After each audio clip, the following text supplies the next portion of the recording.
Hola, un saludo a todas y a todos. Bienvenidos a este nuevo video que, como les he venido diciendo, forma parte el proceso de las tutorías realizadas por el Movimiento Estudiantil Revolucionario Lorenzo Zelaya para el proceso de admisión en la UNAM. Específicamente, esta serie de videos que estamos realizando son para la parte de estadística que aparece tanto en la PA como en la PAM, la prueba de aprovechamiento matemático, que es requisito para ingresar a las carreras de ingeniería. Ok, en este video vamos a ver la parte de gráficas, vamos a platicar un poquito sobre ellas, algunos conceptos y realizar algunos ejercicios. Como les he venido diciendo también, el link para que puedan descargar las diapositivas que estamos presentando en este momento va a estar en la descripción del video. Así que empecemos.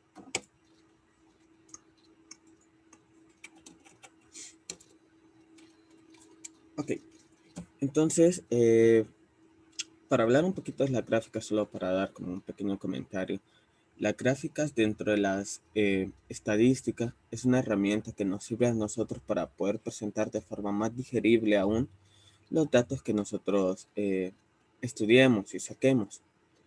Para que así no sea necesario tampoco manejar a fondo los conceptos o qué es lo que se está hablando, sino que a través de representaciones visuales cualquiera pudiera entender, cualquiera a grosso modo pudiera entender más o menos qué es lo que está sucediendo con el conjunto de datos que nosotros estudiamos.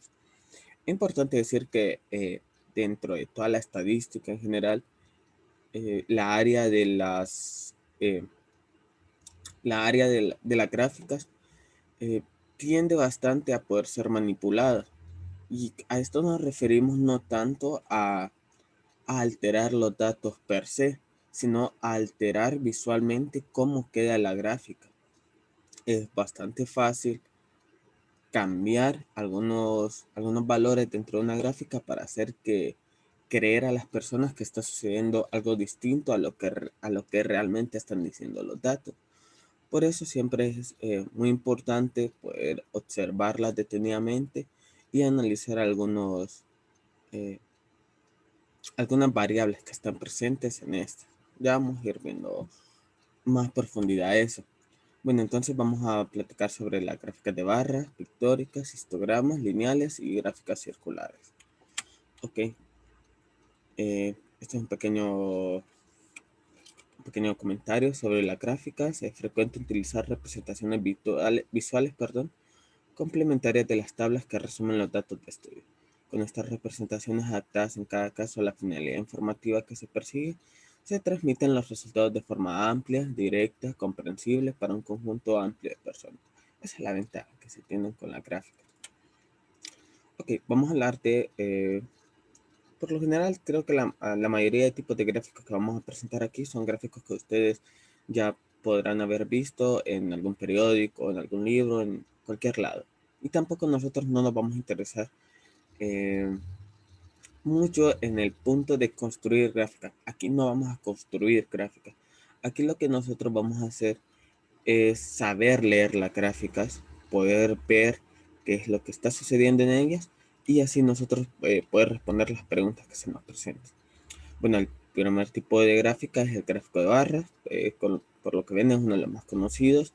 Está formado por rectángulos que tienen una misma base, pero que su altura depende de los valores asociados a la variable que tenga. Por ejemplo, aquí vemos que un diagrama de barras que tiene asociados la variable clase 1, clase 2, clase 3, y depende de la cantidad que se encuentre en esta, la altura de cada rectángulo. Como ven, no hay ningún problema en que los gráficos de barras sean verticales o horizontales, como se encuentran en la imagen de la derecha, sino que ambos son totalmente válidos y cumplen las mismas características. Una base común para todos y una altura o longitud, en el caso que fuera horizontal, variable dependiendo de las cantidades que tome la variable asignada que tiene. Okay. Tenemos tres tipos de gráficos de barras: el gráfico de barras sencillo, el gráfico de barras agrupado, donde nosotros en el gráfico de barras agrupado nosotros ya comparamos de dos variables o dos grupos en específico en una variable o un intervalo en común. Como vemos ahí, que comparamos hombres contra mujeres en gráficos de edades. Ahí lo que estamos viendo es la cantidad de hombres y mujeres que hay en distintos intervalos de edades. Entonces, se colocan ambas gráficas, se colocan a la par para que nosotros podamos observar directamente qué es lo que está pasando una frente a la otra. Okay, también tenemos el gráfico de barras apilado que cumple básicamente la misma intención, que es la de comparar dos grupos en un intervalo específico, solamente que en este caso, en vez de colocar los gráficos a la par, los colocamos uno sobre el otro. Y así nosotros podemos ver igual la comparación al mismo tiempo de qué es lo que está sucediendo. Ok, entonces ahora vamos a hablar de los pictogramas. Los pictogramas son un tipo de gráficos que en vez de utilizar eh, alguna figura geométrica, como es el caso de los rectángulos con los gráficos de barra, aquí lo que nosotros vamos a utilizar son pequeñas figuras, dibujos o representaciones que vayan de acorde a lo que nosotros estemos queriendo estudiar o representar. Si ven en la imagen que tenemos ahí en la parte inferior derecha, tenemos un gráfico de habitantes en 4 poblados. Y la figura que nosotros utilizamos es la figura como de una personita. Entonces, la figura de la personita toma la función de lo que hubiera sido la barra en un gráfico de barras, nada más. No, aquí, básicamente aquí lo que hacemos es sustituir la barra que usábamos, el rectángulo que utilizamos en los gráficos de barras por cualquier figurita que a nosotros nos parezca asociada a lo que estamos estudiando. Ok, también tenemos tipos de gráficos de barra, de tipos de pictogramas, perdón. Tenemos pictogramas de gráfico de barras, que como les decía, aquí nosotros solo sustituimos el rectángulo de una gráfica de barras por una figura asociada. Y en estas todas tienen una base en común y la altura, igual que en el gráfico de barras, varía dependiendo de la cantidad asociada que ésta tenga. También tenemos un gráfico de dibujos, que aquí es como un caso un poquito más excepcional, porque el dibujo en sí representa una unidad de medida, si lo quisiéramos ver así. Por ejemplo, ahí nosotros vemos una gráfica que dice alumnos suspendidos en matemáticas y vemos que están diferentes cursos. Entonces ahí en vez de colocar números, solo vemos que colocamos directamente figuritas. Esas figuritas pueden asumir el valor que nosotros les queramos dar. Esa figurita puede valer solamente 1, 2, 3, 10, 100, 50, no importa. Aquí la tarea sería que nosotros antes de empezar a hacer este gráfico o de empezar a leerlo, verificar cuánto vale cada figurita, cuál es el valor asociado que se le da. Si a nosotros no nos dice nada de valor asociado, probablemente la figurita valga solo una persona o una unidad nada más. Si no, hay que verificar si nos dice que cada pichinguito son 10 personas, 100, 50, 20. Y también, por último, tenemos los pictogramas de gráficos de área, que aquí lo que hacemos es similar a los gráficos de barra. Aquí la relación que se tiene es entre el área del dibujo y la cantidad asociada que ésta tiene. En los gráficos de barra, si nos acordamos, era la altura, pero aquí es toda la área en general. Por eso vemos algunos árboles un poquito más anchos y otros más estrechos. Ok, pasamos a los gráficos lineales. Los gráficos lineales se componen de una serie de datos representados por puntos, unidos por segmentos lineales, y mediante este gráfico se puede comprobar rápidamente el cambio de la tendencia de los datos. ¿A qué se refiere esto? Bueno, es que nosotros podemos ver en un intervalo dado si el gráfico va subiendo, va bajando, se mantiene, el cambio es muy brusco, la caída es muy brusca. Cuestión así nosotros podemos ver directamente con este tipo de gráficos lineales. Y la verdad son bastante utilizados en el área de los estudios científicos para inferir datos a futuro. Pero esas son otras cuestiones que se van a ver muchísimo más adelante. Para la prueba a nosotros nos interesa algunas cositas especiales con estos gráficos de barra, y es que pudiéramos responder, por ejemplo, entre qué meses suben las cantidades, en qué meses se mantiene, en qué meses baja, entre qué 2 meses tiene la mayor caída o la mayor subida, Cosas así son las que nosotros debemos poder responder al ver un gráfico lineal. Ya vamos a ver ejemplos adelante. Ok, tenemos un diagrama circular, también conocido como diagrama de pastel, que sirve para representar variables cualitativas o discretas. Y aquí nosotros utilizamos una proporción de elementos de cada uno de los valores de la variable. Y lo que se hace es que tenemos un círculo y lo vamos partiendo proporcionalmente, depende de la cantidad de la variable asociada que nosotros vamos a tener. Nada más. Este gráfico es muy utilizado, es casi 100% seguro que ustedes ya han visto en alguna otra canción. Y la ventaja es que aquí podemos ver directamente en un mismo gráfico a la vez cómo se están comportando cada una de las variables frente a las demás. Podemos ver cuál tiene más, cuál tiene menos y cuántas, como más o menos cuántas diferencias en cada uno de ellos. Ok. Por último, tenemos los histogramas, que los histogramas son una representación gráfica de datos agrupados mediante intervalos. ¿Qué es lo que podemos ver aquí directamente? Si ven aquí, esto podríamos pensar a grosso modo que es un gráfico de barra, pero hay una diferencia. Si vemos, eh, no hay ninguna separación entre una barra y la otra. ¿Por qué sucede esto? Porque aquí estamos analizando intervalos continuos. Si nos fijamos en la parte inferior, vemos que el primer rectángulo va de 0 a 10 y el segundo inmediatamente va de 11 a 20 y el tercero de 21 a 30. Entonces, todo al ser intervalos, eh, intervalos, ¿cuál es la palabra? Intervalos que están uno a la par del otro, eh, nos podemos dar la licencia, por decirlo así, de colocar los rectángulos de forma pegada. Gracias a este tipo de rectángulos nosotros, bueno, después en estadística se ven algunas cuestiones como la función campana y cuestiones así donde nosotros podemos intuir más o menos dónde está la gran cantidad de los datos de una variable. Por ejemplo, aquí nosotros podemos ver que la mayor cantidad de datos de este estudio están alrededor entre 0 y 20, por decirlo así, y que hay muy pocos entre 71 y 80. Okay. Ok, pasemos a ver algunos ejercicios. Entonces, tenemos un primer ejercicio que a nosotros nos dicen en la figura 6, la gráfica muestra la distribución del presupuesto de 2 millones de la compañía BBB en un año. De acuerdo con la información de la gráfica, ¿cuánto tiempo se asigna a salarios? Ok, entonces si nos fijamos, nosotros tenemos un gráfico de barras y hay un porcentaje para distintas áreas del presupuesto de la compañía. Y aquí a nosotros lo que nos preguntan es cuánto se asigna a salario.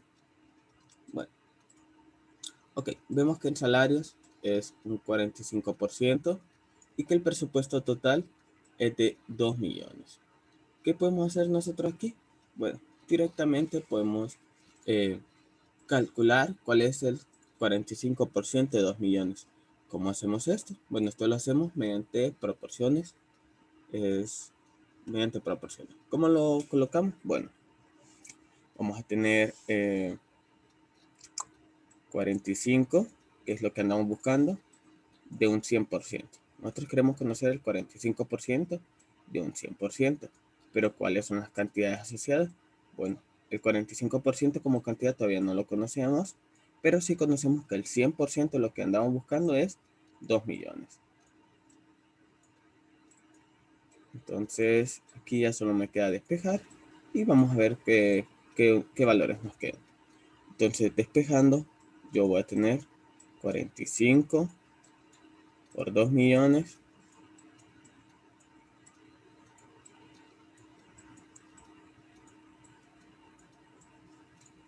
entre 100. Todo eso será igual al 45%.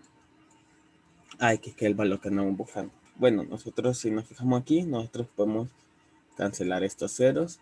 Un cero arriba y dos ceros arriba y abajo para hacer un poquito más fácil la operación. Entonces ya ahora tendríamos 45 multiplicado por 20.000. También si vemos nos quedaría dividiendo entre 1. Entonces como queda dividiendo entre 1, es como no es una división. Tenemos el valor directo. Ok, haciendo esta multiplicación, ¿cómo nos queda? nos queda 40, podemos hacerla de la siguiente forma. Multiplicamos 45 por 2, 90. Y luego solo copiamos la cantidad de ceros que se tiene restante, que son 4. Y si vemos, el resultado del 45% de 2 millones es 900.000. Buscamos las respuestas que se nos dan y vemos que la opción D es eso, 900.000. Otra forma, y algo que es muy recomendado también de hacer, es que siempre nosotros leamos de primero las respuestas y descartemos las que nosotros consideremos totalmente inválidas, que no pueden darse. Por ejemplo, si sabemos que el presupuesto es 2 millones y nosotros buscamos un 45%, eso es alrededor de la mitad de 2 millones, un poquito menos. Entonces directamente podemos saber que $45 no va a ser, $1,000 tampoco, y 90 millones incluso es más que el presupuesto, entonces es imposible también que dé. Entonces, eliminando opciones que a nosotros ya nos parezcan totalmente nulas, nos vamos a poder ahorrar tiempo al momento de contestar, bueno, al momento de tener que decidirnos por una respuesta si llegáramos a tener dudas. ¿Okay? Bueno, vamos a avanzar con otro ejercicio. Aquí la opción correcta es la opción D, 900.000.